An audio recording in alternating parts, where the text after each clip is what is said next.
Olá, turma! Então, hoje, dentro da nossa UC, sobre ações de desenvolvimento de pessoas, retenção e avaliação de desempenho, nós vamos, então, falar bem profundamente agora sobre os métodos e as formas que existem para a gente realizar uma avaliação de desempenho. Então, quais são os métodos e qual a característica de cada método de avaliação de desempenho. Em primeiro lugar, então, vamos lembrar, né, que uma avaliação de desempenho, ela serve para medir a evolução do chá, sendo que o chá, na verdade, essa sigla, né, ela é o conjunto, então, de conhecimentos, habilidades e atitudes de uma pessoa. E é esse conjunto de conhecimentos, habilidades e atitudes que formam uma competência. Então, a avaliação de desempenho, ela tem como objetivo medir a evolução das competências de uma pessoa e, com isso, então, acompanhar o desenvolvimento dentro da organização, dentro do período que a pessoa está trabalhando, e serve como uma ferramenta de melhoria, ou seja, para conseguirmos avaliar quais são as competências, o conjunto de competências que a pessoa possui, como que ela tem conseguido demonstrar essas competências dentro da organização e quais são os próximos passos para melhoria desse indivíduo. O objetivo, então, da avaliação de desempenho é monitorar todos os processos de trabalho.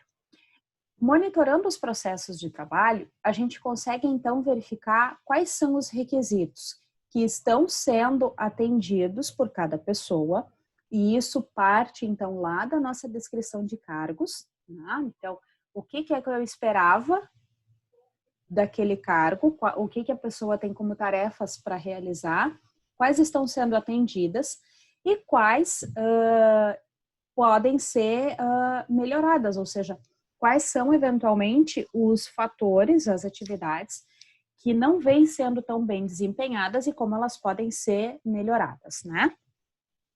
Serve também, né, ela tem como objetivo identificar pontos de mudanças, seja em termos de comportamentos ou de atitudes, né? E quais são as ações de melhoria que podem ser seguidas, tá? Também tem como objetivo subsidiar, ou seja, servir como ferramenta de suporte na tomada de decisões, certo? E a partir do momento que a gente toma decisões, então, baseadas numa ferramenta, num método, né? A gente tira o componente de intuição, ou seja, sai a subjetividade, certo?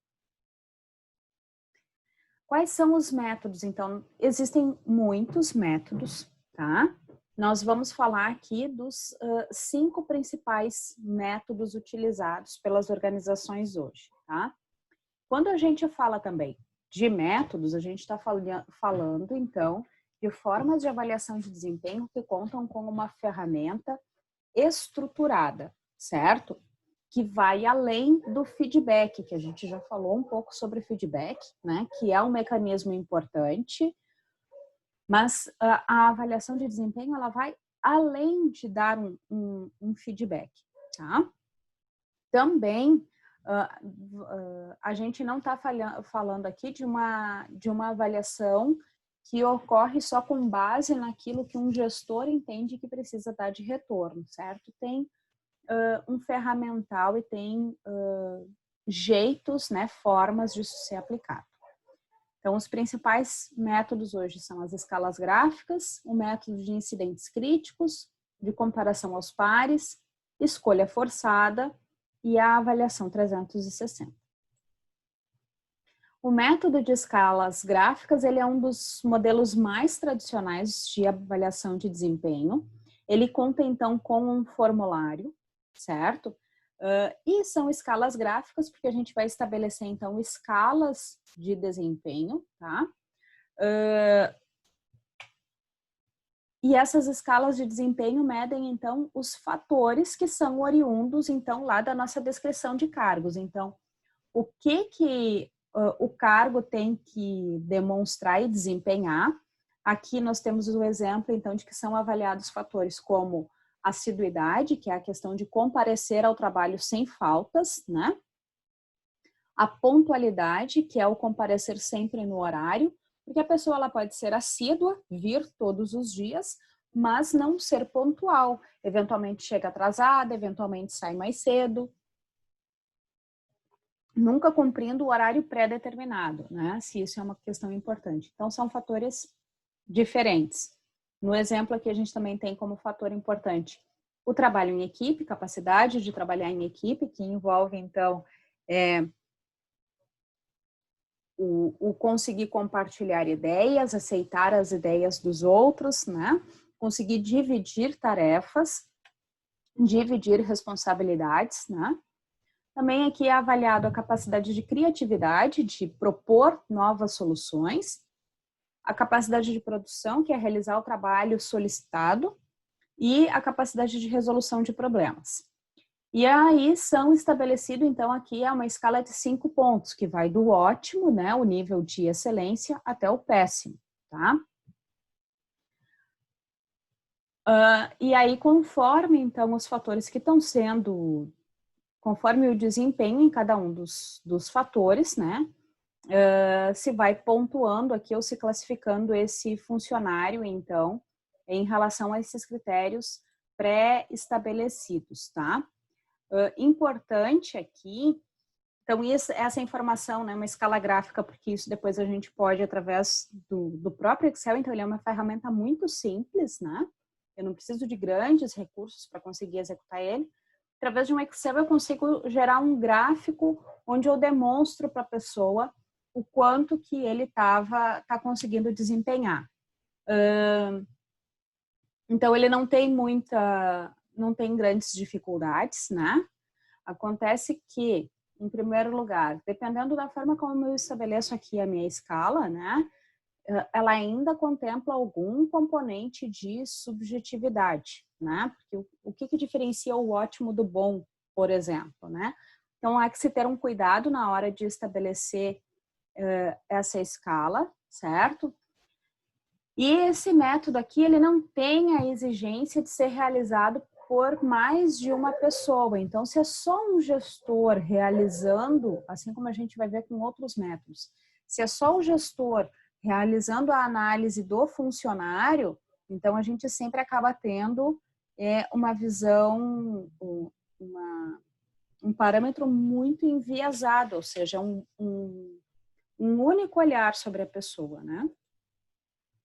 O método de incidentes críticos, então, também ele é um método bastante simples, tá? E esse método, então, ele é focado nas exceções, como assim? Naquilo que a pessoa desempenhou de uma maneira muito excepcionalmente positiva, ou seja, foi muito excelente, ou naquilo que ela foi realmente aspectos muito negativos. Então, ele não se preocupa com as características que a gente vai dizer que são normais ou medianas. Aquilo que ele tem um desempenho razoável, que está ok, né? Não está ruim, mas também não apresenta nenhum nível de excelência, e isso a gente não vai pontuar pro funcionário, né? E aí que começam também a surgir os problemas desse método, uma vez que a gente está fazendo uma avaliação só sobre aquilo que é exceção, certo? Mas eu não consigo avaliar a pessoa sobre aquilo que ela está entregando e que está dentro do escopo de trabalho dela e que ela está fazendo exatamente como foi solicitado. Então, eu posso também tá deixando de considerar fatores que são importantes, né? Se eu tenho, por exemplo, como um fator importante para uma vendedora que ela consiga fechar as negociações, e ela fecha as negociações sempre dentro da sua meta, sem superar a sua meta de maneira excepcional, mas ela cumpre a meta, eu não estou avaliando. E isso é ruim porque eu estou deixando de pontuar algo que a pessoa faz bem, né? Existe também o método chamado de comparação aos pares, tá? Então, é uma comparação entre funcionários, tá? Em que eles são, obviamente, comparados aos pares, ou seja, pessoas que realizam funções de pares, certo? Então, se eu tenho, por exemplo, 2 assistentes administrativos no setor financeiro, a avaliação aqui vai ser comparando os 2 funcionários, tá?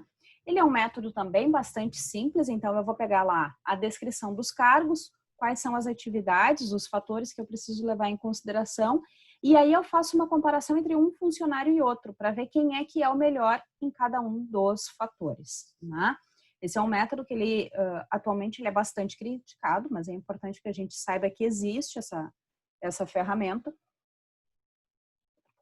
E ele é bastante criticado justamente por fazer essa comparação clara e direta entre 2 pessoas e ele força o avaliador a definir quem é que é o melhor em cada fator. Eu não vou ter 2 pessoas fazendo algo de excelência ao mesmo tempo. Por este método, tá? Ele sempre força escolher, então, alguém que desempenhe acima, né? Alguém que esteja dentro da... alguém que esteja além das... E aí eu começo a criar um sistema de competição, né? Esse é o problema desse método, né?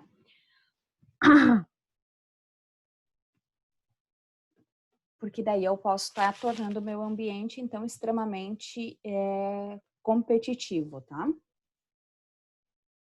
E também existe um método chamado de escolha forçada. Aqui a gente tem um exemplo de formulário, certo? De como aplicar o método chamado escolha forçada, tá? A gente vai, então, descrever quem é que é o funcionário, né? Qual é o cargo que está ocupando e qual é o departamento, tá? E aí eu vou incluir, então, quais são os fatores que são avaliados, né? Aqui ele faz um descritivo de cada fator, né? E aí ele pede, então, para ir marcando, tá? Naqueles fatores, então, que definem melhor o comportamento do funcionário e aqueles que não se aplicam, certo? Então, eu estabeleço lá um conjunto de fatores ou frases que descrevam, que possam descrever o comportamento das pessoas. E para cada uma delas, eu vou, então, forçar algum tipo de escolha, ou que se aplica àquele funcionário, ou que não se aplica, tá? Então, o avaliador, ele tem como esse objetivo, né, escolher aquelas que mais se aplicam, tá? Diferente de outros métodos, né, justamente por ele apresentar aqui um conjunto de características ou de frases que descrevem o comportamento, né, ele tem como vantagem, então, facilitar, vamos dizer assim, uma isenção ou uma maior objetividade, ou seja, existem critérios mais claros, né, pelos quais a pessoa está sendo avaliada, né? Então, não é simplesmente dizer se a pessoa consegue trabalhar em equipe. Eu tenho aqui um conjunto de fatores, né? Tem espírito de equipe, gosta de ordem, não suporta pressão, aceita críticas construtivas. Esse conjunto descreve ou não o comportamento da pessoa, tá? Também pode ser por frases, né? Por vezes vai ser uma frase que contemple, como, por exemplo, possui um comportamento irrepreensível, ou seja, uma pessoa que ela tem um comportamento excelente, que não tem fatores a serem criticados no seu comportamento, né? Nota-se que a pessoa gosta do que faz,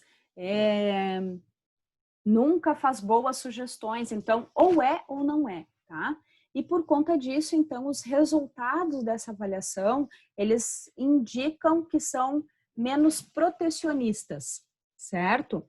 Então, ele elimina a questão que a gente chama de generalização, né? Porque eu forço que o gestor tenha que fazer algum tipo de escolha. Por outro lado, montar esse tipo de formulário, ele exige, então, maior conhecimento, maior competência, diferente,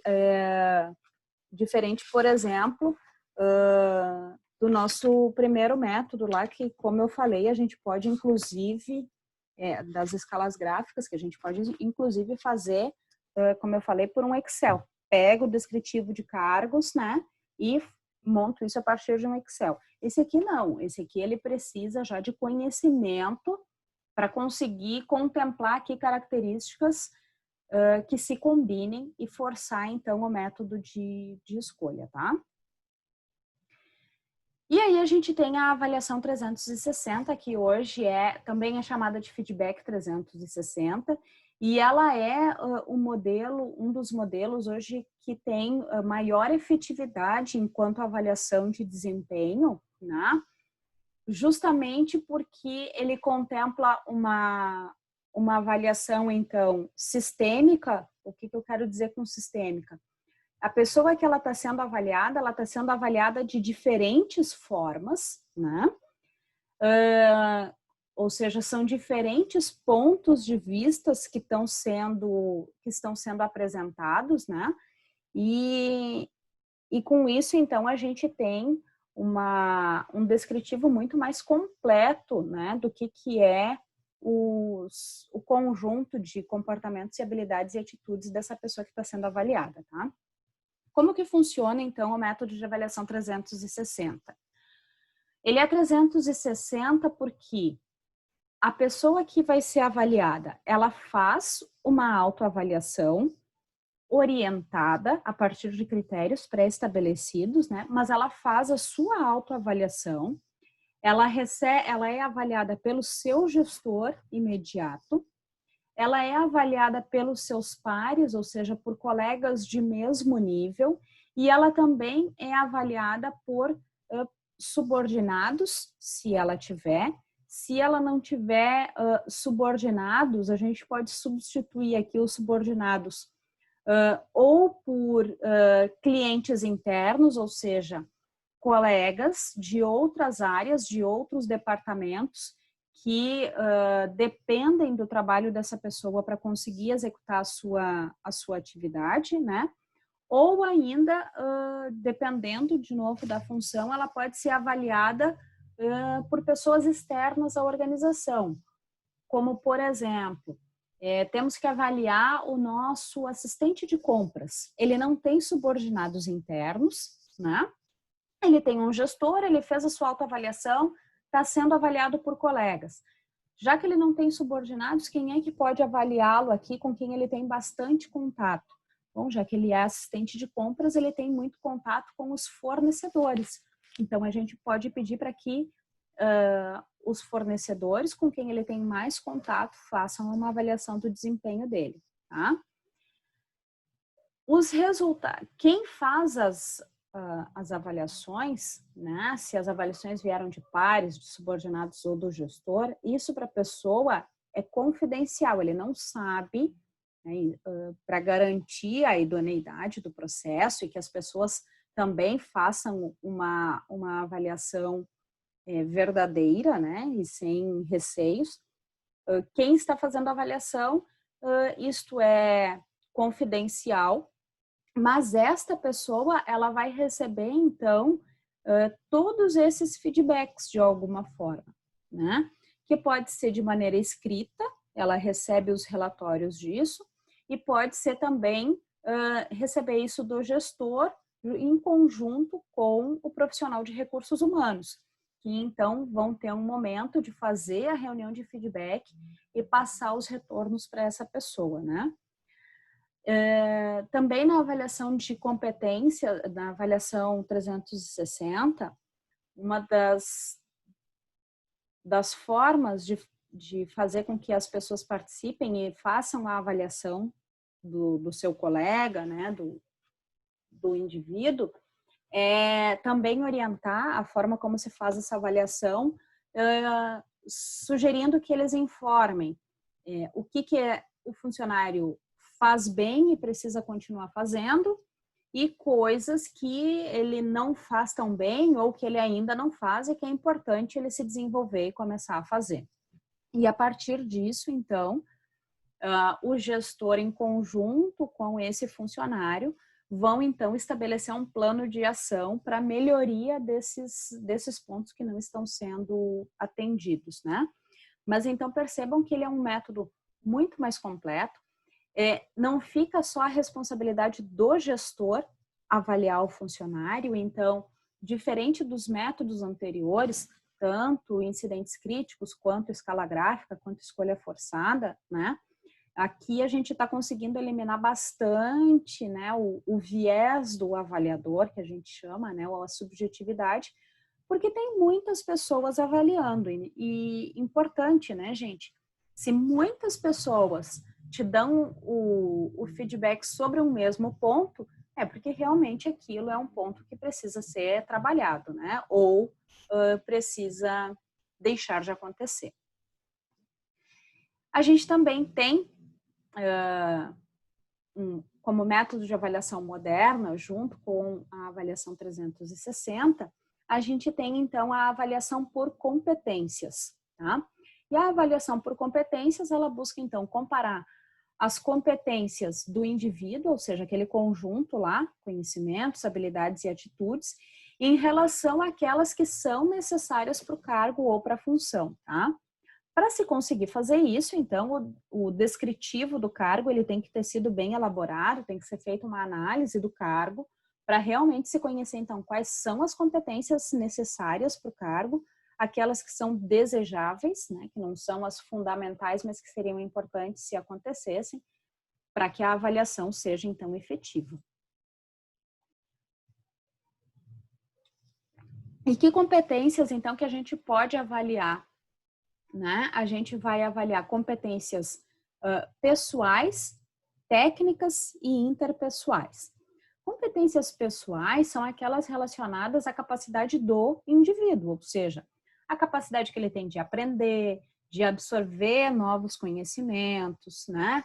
De rever o seu modelo mental e de conseguir aplicar isso, tá?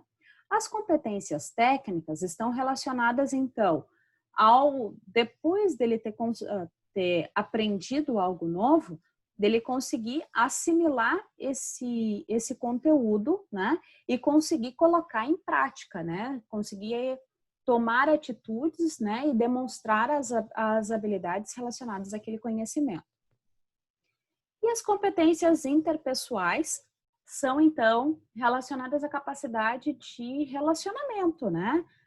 Seja com colegas de trabalho, seja com outros grupos com quem ele se relacione. De novo, aqui pode estar envolvida a capacidade de se relacionar com fornecedores, com terceiros à organização e com a capacidade de desenvolver trabalhos em equipe, certo? Como a gente já falou aqui em outros momentos nas nossas conversas, né? As competências interpessoais são aquelas, então, que fazem com que a pessoa consiga permanecer no cargo, né? São as competências técnicas que garantem ele o acesso à vaga, mas são as competências interpessoais que garantem ele a manutenção da vaga, né? Ou conseguir permanecer na sua função, tá? Aqui tem um formulário exemplificando como que pode ser feita a avaliação por competências. Então, aqui a gente tem o que é uma competência, o nome da competência, por exemplo, a competência chamada gestão do conhecimento. E aqui se faz, então, um descritivo do que é, então, a gestão do conhecimento para a função que está sendo avaliada, né? Então, nesse caso, a gestão do conhecimento é conseguir repassar assuntos relacionados à sua unidade, visando a manutenção e reciclagem dos conhecimentos e respondendo pela capacitação dos operadores da sua área. Então, aqui provavelmente é uma função já de um encarregado ou de supervisor, né? Que precisa, né, conseguir se comunicar e orientar bem as pessoas que trabalham com ele, para que essas pessoas consigam desempenhar corretamente a sua função, tá? A avaliação aqui, ela pode ser por uma escala, que nesse caso é o não atende, é uma competência que está em desenvolvimento, uma competência atendida, uma competência superada. Né? Uma competência não atendida é aquela que a pessoa não apresenta, né? De nenhuma forma ela demonstra ter essa competência, tá? Uma competência em desenvolvimento é que em alguns momentos ele já consegue mostrar que essa competência vem sendo, que ele tem conhecimento sobre a importância dessa competência e vem trabalhando nisso. Ele ainda não tem a plenitude, mas ele está em desenvolvimento. Quando ele atende, é que ele realmente faz aquilo que está previsto enquanto atribuições e responsabilidades, e quando ele supera, é que ele já faz além do que está previsto, né? Nesse modelo aqui de avaliação de competências, né, a grade de avaliação, ela vai originando pontos, ó, o não atendido é 0 pontos, em desenvolvimento é 1 ponto, o atende 2 pontos, o supera 3 pontos, e depois se faz o somatório de pontos para verificar, então, também o desempenho da pessoa, em que nível que ela está, né? Por exemplo, se ele tiver muitos não atende, ele vai ter uma pontuação baixa, né? E vai ficar num nível de conceito ruim, ou seja, ele está sempre abaixo do esperado. Um desenvolvimento fraco, um desempenho fraco, quando ele está abaixo, em muitos momentos ele está abaixo. O bom é que ele está dentro do esperado e o ótimo supera o esperado, né? E aí, no final, então, se faz um descritivo aqui de quais são competências e comportamentos positivos, ou seja, que ele precisa manter, e pontos a melhorar. Então, a gente não fala em avaliação de desempenho, a gente não busca falar de pontos fracos, a gente busca falar de pontos de melhoria, certo? Porque todas as pessoas podem desenvolver uma nova competência, uma nova habilidade. Basta querer.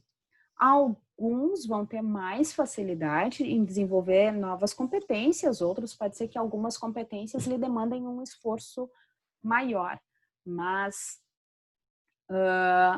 é possível, havendo vontade e esforço, que as pessoas consigam desenvolver diferentes competências, certo?